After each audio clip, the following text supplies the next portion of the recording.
Hi, this is Mohan Roy, founder of career path institute. आप सभी का हमारे यूट्यूब चैनल पर स्वागत है। आज हम लोग डिस्कस करने वाले हैं 22 मई के चेतना सत्र के मॉड्यूल को।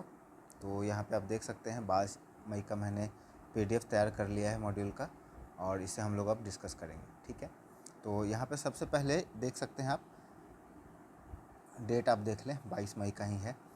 राजा राम मोहन राय का जन्म 22 मई 1772 ईस्वी को पश्चिम बंगाल में हुआ था।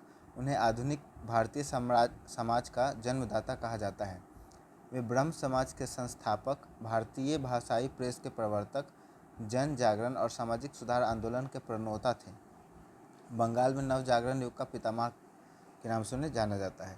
धार्मिक और सामाजिक विकास के क्षेत्र में राजा राम मोहन राय का नाम सबसे अग्रणी है। राजा राम मोहन राय ने तत्कालिक भारतीय समाज की कट्टरता, रूढ़िवादिता एवं अंधविश्वासों को दूर करके उसे आधुनिक बनाने का प्रयास किया था। ठीक है, तो 22 मई 1772 ईस्वी को राजा राम मोहन राय का जन्म हुआ। उन्होंने ब्रह्म समाज की स्थापना की थी।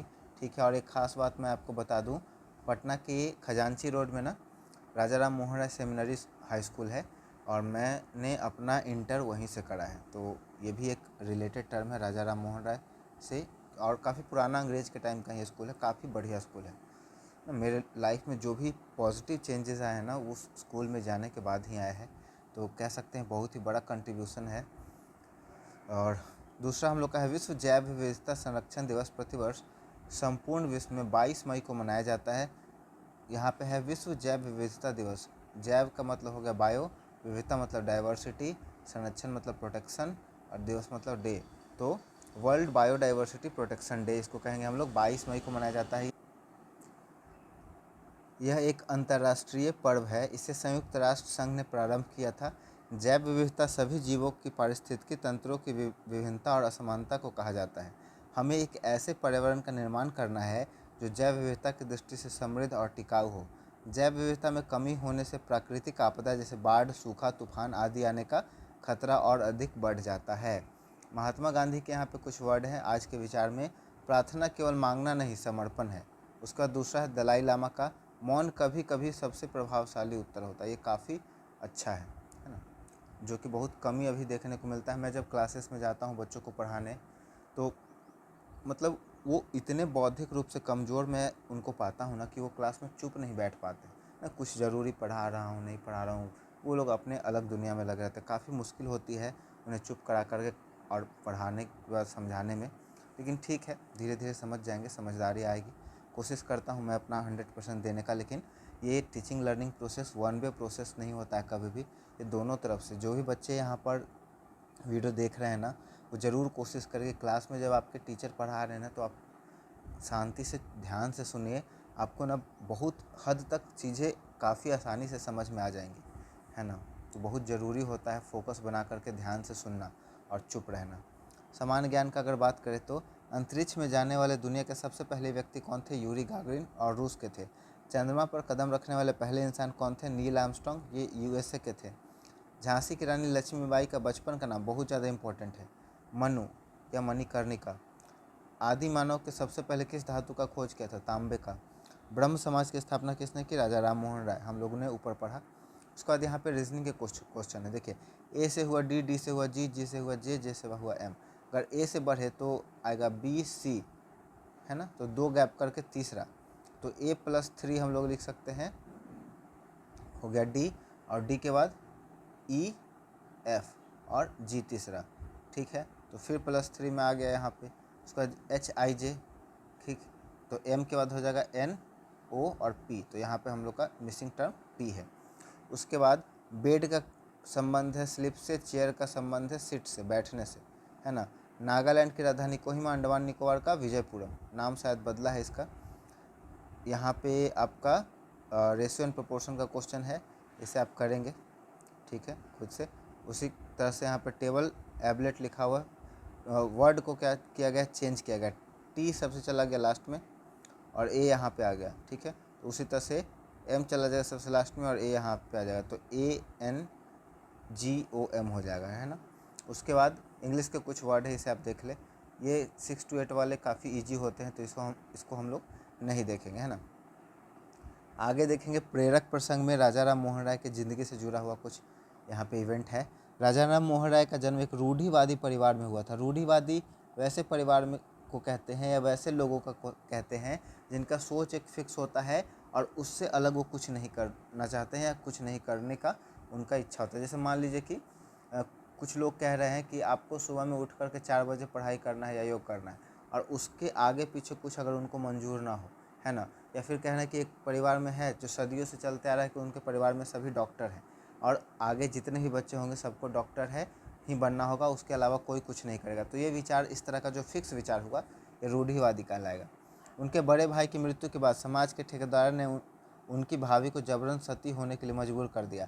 सती एक प्रोसेस होता था जिसमें क्या होता था कि अगर शादी के बाद हस्बैंड अगर पहले मर जाए तो उसकी पत्नी को या तो उसका इच्छा हो या ना हो, ज़बरदस्ती क्या होता था, पति के चिता पर लिटा करके जिंदा जला दिया जाता था। उसी प्रोसेस को हम लोग क्या कहते थे, सती कहा जाता था। युवा राम मोहन राय ने अपनी भाभी को आग की लपटों में तड़पते और चिल्लाते देखा, लेकिन रूढ़िवादी परंपरा और ढोल नगाड़ों के स्वर में उसकी आवाज़ दबा दी गई। इस विभत्स दृश्य ने उनके हृदय को चीर करके रख दिया। उन्होंने उसी शमशान घाट पर हाथों में गंगा जल लेकर संकल्प लिया, मैं इस अमानवीय सती प्रथा को समाज से मिटाकर ही दम लूँगा। यह काम आसान नहीं था।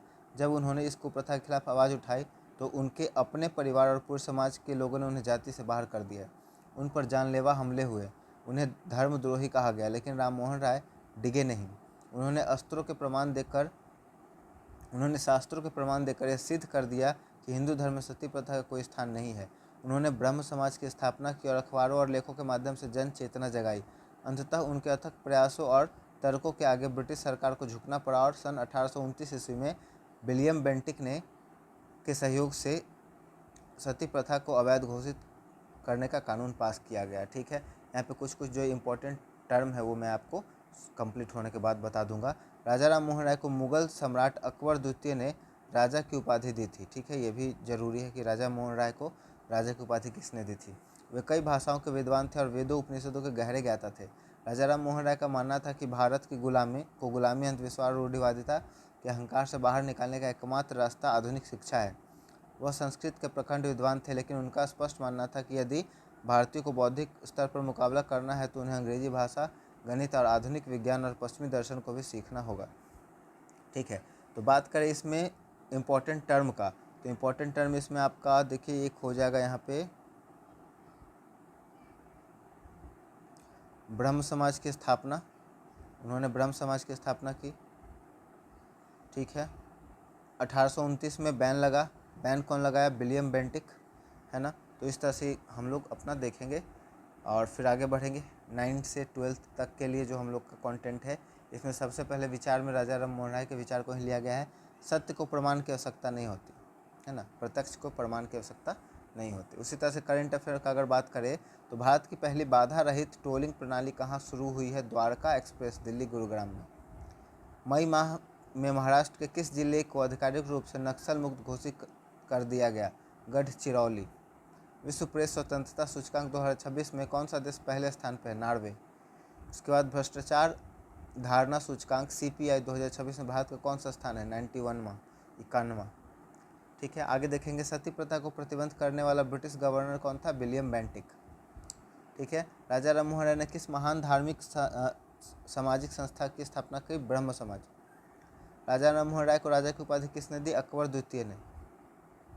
राजा राम मोहन राय द्वारा 1825 में किस कॉलेज की स्थापना की गई? वेदांत कॉलेज की। ये इंपॉर्टेंट है, अभी तक ये नहीं मिला था। 1817 में कलकत्ता में हिंदू कॉलेज की स्थापना किसने की? राजा राम मोहन राय ने।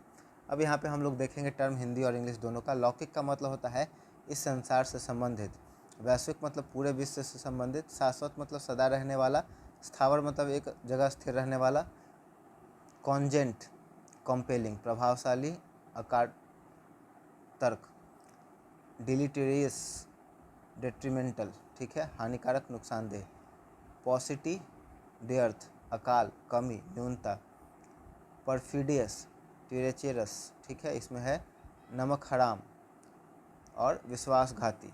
अब बिहार विशेष में कुछ टर्म है, इसे हम लोग देखेंगे। बिहार विधानसभा में अनुसूचित जनजाति के लिए आरक्षित 2 सीटें कौन सी हैं? कटोरिया बांका में और मनिहारी कटिहार में। बिहार से चुने जाने वाले लोकसभा सदस्यों की अनुसूचित जाति SC के लिए आरक्षित कुल कितनी सीटें हैं? 6। उसके बाद बिहार का सबसे छोटा प्रशासनिक प्रमंडल कौन है? भागलपुर प्रमंडल, है ना, और बांका। बिहार राज्य निर्वाचन आयोग की स्थापना किस वर्ष की गई थी? 1994 में। ठीक है, यहाँ पे अब कुछ रीजनिंग के क्वेश्चन है, दो मैं पढ़ देता हूँ। एक कतार में विजय का स्थान आगे से 14वां और जैक का स्थान पीछे से 17वां है, जबकि मैरी दोनों के बीच में बैठी हुई है। यदि कतार में 48 व्यक्ति हो तो विजय और मैरी के बीच में कितने व्यक्ति हैं?